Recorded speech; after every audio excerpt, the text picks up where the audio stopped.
যারা আজান শুনেও নামাজে যায় না, এরা কি মুমিন? বলেন।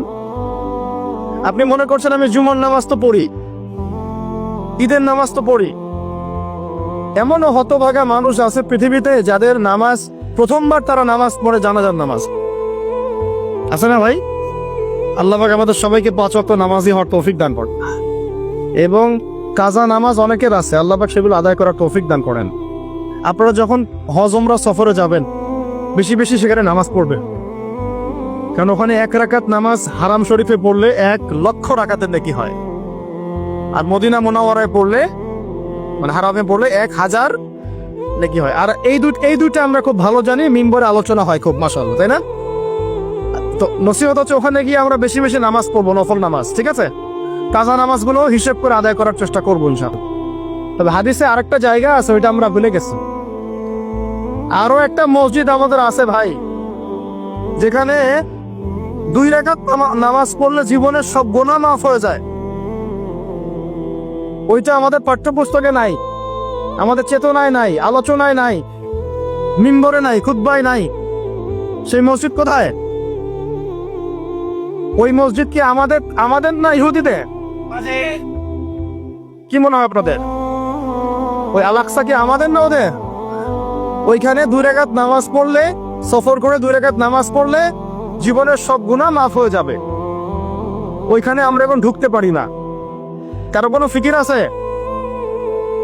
ইয়াংদেরকে বলতেছি ভাই, লেকচারগুলো আমাদের বেশিরভাগই ইয়াংদের জন্য। যে এই যে সেলফি, এই শোডাউন, একজন বক্তাকে আপনি দেখতে চান, সেই ইসলামী সেলিব্রিটিজম, এগুলো যে চালু করেছি আমরা, এইগুলো দিয়ে দিন আল্লাহর জমিনে কায়েম হবে না। এগুলো ভালোবাসা মহব্বতের নিদর্শন না। সত্যি সত্যি যদি আমাদেরকে আপনারা মহব্বত করে থাকেন, এমন ভাবে নিজেকে গড়েন যাতে বাইতুল মুকাদ্দাস জয় করতে পারে। ওই দিন বুঝবো যে আপনারা আমাদেরকে মহব্বত করেন, আমাদের কথা শুনেন, মানেন, বুঝেন। এমন একটা জামা আমাদেরকে করতে হবে যার একজন নেতা থাকবে, একটা নেতা, একদম সামি'না ওয়া আতা'না, শুনলাম মানলাম, এমন নেতা। এত ইখতিলাফ, এত বিভক্তি চলবে না। মানে বিভক্তি, ইখতিলাফ থাকতে পারে মাসলা মাসাইলের ব্যাপারে, ফিকহি ব্যাপারে, কিন্তু এই এত দলীয় বিভক্তি থাকা যাবে না। এক টেবিলে আলেমদেরকে বসতেই হবে। আলেমরা যদি এক টেবিলে না বসে ঐক্যের দৃষ্টান্ত স্থাপন না করতে পারে, জনগণ ঐক্যবদ্ধ হতে পারবে না। বাংলাদেশের সবচেয়ে বেশি দরকার এখন উলামায়ে কেরামের ঐক্য। আমরা যারা ছোটরা আছি, আমাদের মুখ কাজ এখন এইটাই, আমরা এটাই ফিকির করি কিভাবে আলেমদেরকে একটা জায়গায় বসানো যায়। আলেমরা যদি ঐক্যবদ্ধ হতে পারেন, জনগণ একদিকে ফোকাস করে চলতে পারবে ইনশাআল্লাহ। এবং তাদের মধ্যে যদি একজন আমির নিযুক্ত করা হয় এবং তার কথা যদি আমরা সূরা ভিত্তিক মেনে চলি, ইনশাআল্লাহ বাংলাদেশ কেন, পুরো বিশ্বে দিন কায়েম করা সম্ভব। আমরা এই দিক থেকে আমরা মোটামুটি 20-30 বছর পিছায় আছি এখন, বুঝতে পারছেন না আমার কথা? এই দিক থেকে দেখেন, আল্লাহ নবী সাল্লাল্লাহু আলাইহি ওয়াসাল্লাম মক্কাতেও সাহাবীদের মধ্যে কখনো বিভক্তি হতে দেন নাই। একজন নেতা, তার আন্ডারে সব সাহাবীরা বায়াত করে আছেন, হাতে হাত রেখে, বাস যা বলবেন তাই। ডানে যেতে বলে ডাইনে, বামে যেতে বলে বামে। মার খাচ্ছেন, যদি নবীজি বলেন হিজরত করে চলে যাও, হিজরত করে চলে গেল আবিসিনিয়া, তাই না?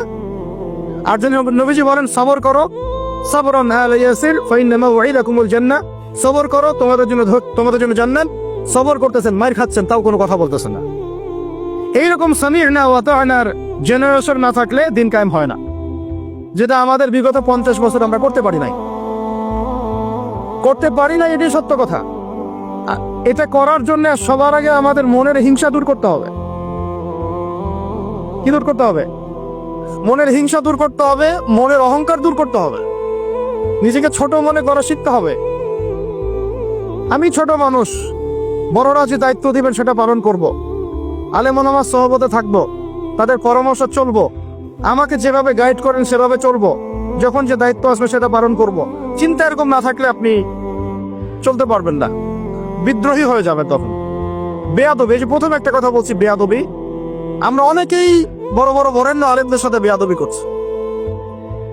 করছি, তাদের মানিজ্য হানি করছি, অনলাইনে লাইভে চলে আসলাম, একটা কথা বলে দিলাম, একটা পোস্ট দিয়ে দিলাম, ভাবছি আমি ইসলামের বড় উপকার করে ফেললাম। আদতে আমি বিশৃঙ্খল একটা অবস্থা ছিল, আরো বিশৃঙ্খলতা বাড়ালাম। আমি কাছাকাছি তো আনতেই পারলাম না। কিছু মানুষের কাজ দেখলে মনে হচ্ছে যে তাদের একটাই কাজ। কি একটাই কাজ? অনলাইনে একটা একটা করে আলেম, একটা একটা করে বক্তা, একটা একটা করে দায়ীর নাম ধরে ধরে সমালোচনা করা। এটা করে আপনি দিনের কি উপকারটা করতেছেন? এই কাজগুলো করে আপনি দিনের কোন জায়গায় খেদমতটা করতেছেন বলেন? এতে করে মানুষের দিন সম্পর্কে, সেই আলেম সম্পর্কে, সেই বক্তা সম্পর্কে, সেই ওস্তাদ সম্পর্কে, সেই ইসলামী দল সম্পর্কে কি ভালো ধারণা সৃষ্টি হচ্ছে না খারাপ? আমরা যদি প্রশ্ন করি যে আপনি নিজের চেহারাটা একটু আয়নায় দেখেন না, আপনার ভিতরে কি কোনো দোষ নাই?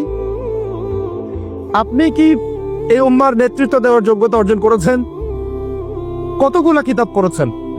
কি ডিগ্রি অর্জন করেছেন? কতটুকু সার্টিফিকেট অর্জন করেছেন? কতটুকু তাজকিয়া অর্জন করেছেন? কতটুকু আপনি নূর অর্জন করতে পারলেন? কতটুকু বাসিরা আছে আপনার? কয়টা মসজিদ করেছেন? কয়টা মাদ্রাসা করেছেন? কয়টা ইসলামিক সংগঠন করলেন? কয়টা কিতাব লিখলেন? কয়টা লেকচার দিলেন? আপনি নিজে কি করলেন দিনের জন্য? এই চিন্তাটা করা দরকার নাই যে আমি নিজে কি করলাম দিনের জন্য? ও কি করলো, ওর কি খেদমত, ওর কি দোষ, ওর কি ত্রুটি, এইগুলোর চর্চা আমরা ব্যস্ত হয়ে আছি।